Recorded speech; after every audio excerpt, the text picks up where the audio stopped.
Assalamu alaikum everyone, it's me Aisha Rana and welcome you all in my YouTube channel.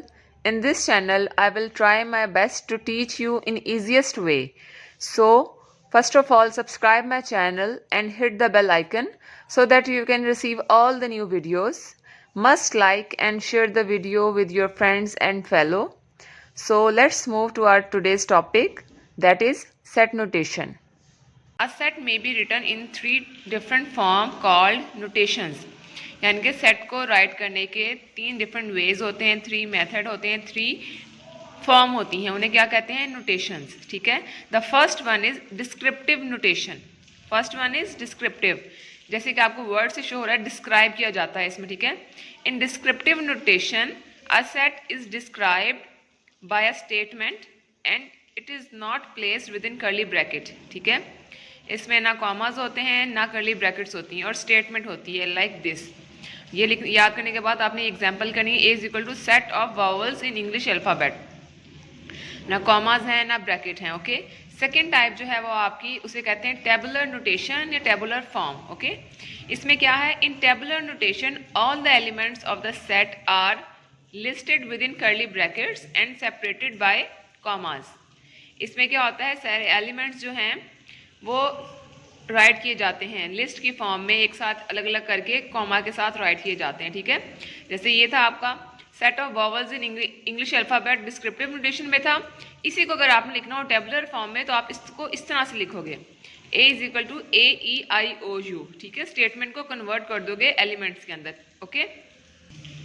Third जो आपकी type है that is set builder notation.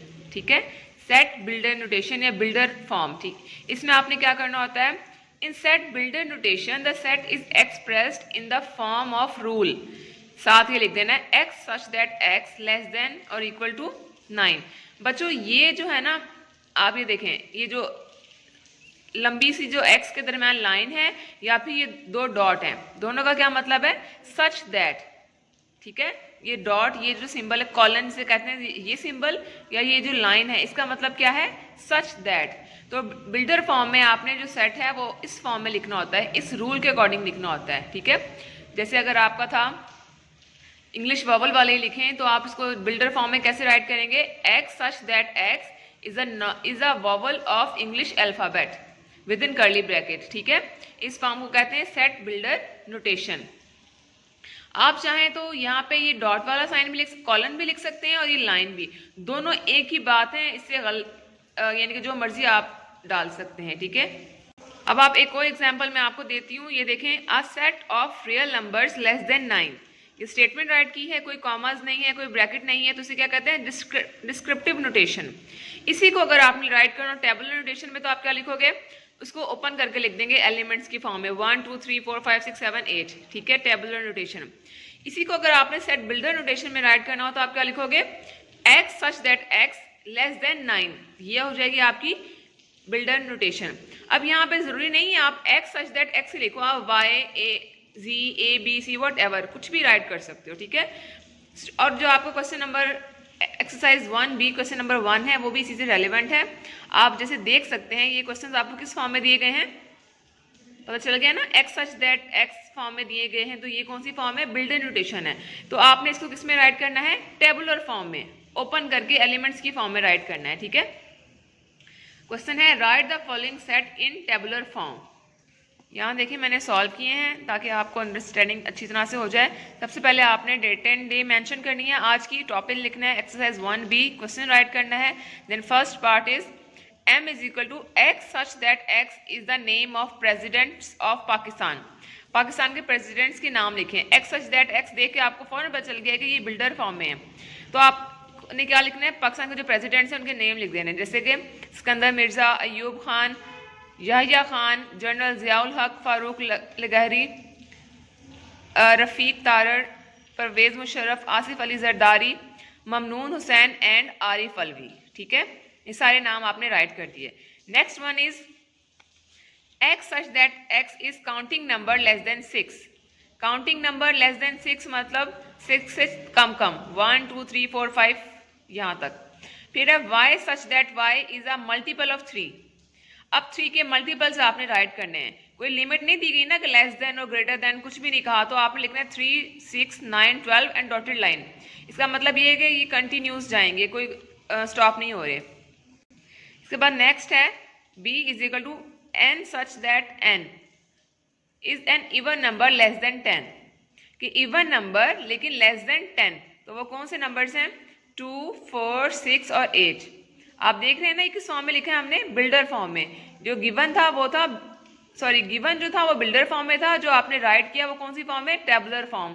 Tabular form कह लें या tabular notation कह लें, एक ही बात है। नेक्स्ट है आपका x such that x is a number divisible by 3 and less than 20। पहली बात क्या है कि नंबर्स जो 3 पे डिविजिबल हों, और दूसरी बात कि लेस देन 20 भी हों।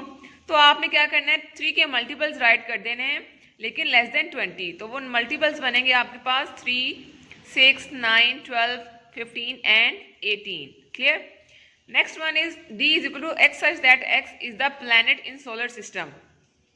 सोलर सिस्टम के जो प्लैनेट्स हैं उनके नेम राइट करने हैं। आपको पता है ना, आपने लिख देना है जो set d is equal to Mercury, Venus, Earth, Mars, Jupiter, Saturn, Uranus, Neptune. ठीक है, इसी सीक्वेंस में लिखना है जिस तरह से आपके प्लैनेट्स होते हैं।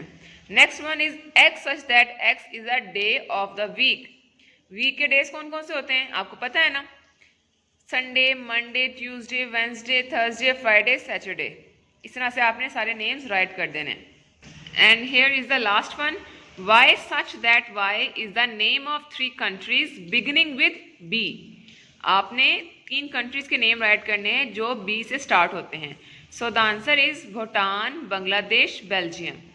इसके अलावा भी कोई अगर हो तो आप राइट कर सकते हैं, तो ये आपका आंसर हो जाएगा। ठीक है स्टूडेंट्स, ये क्वेश्चंस हैं, आपने अच्छी तरह से नीट हैंड राइटिंग में आपने इनको नीट कॉपी पे राइट करना है और फिर इनकी प्रैक्टिस भी करनी है। और जो 3 डेफिनेशंस जो मैंने आपको बताई हैं, जो तीनों फॉर्म्स हैं, descriptive notation, tabular and builder, इनको अच्छी तरह से लर्न भी करना है। ओके, और अगर वीडियो आपको पसंद आई है तो उसको लाइक और शेयर करना मत भूलिएगा। अगर कोई क्वेश्चन हो या कोई कन्फ्यूजन हो तो आप मुझसे कमेंट सेक्शन में पूछ सकते हैं। दुआओं में याद रखिएगा और अपना बहुत सारा ख्याल रखिएगा। जज़ाकल्लाह।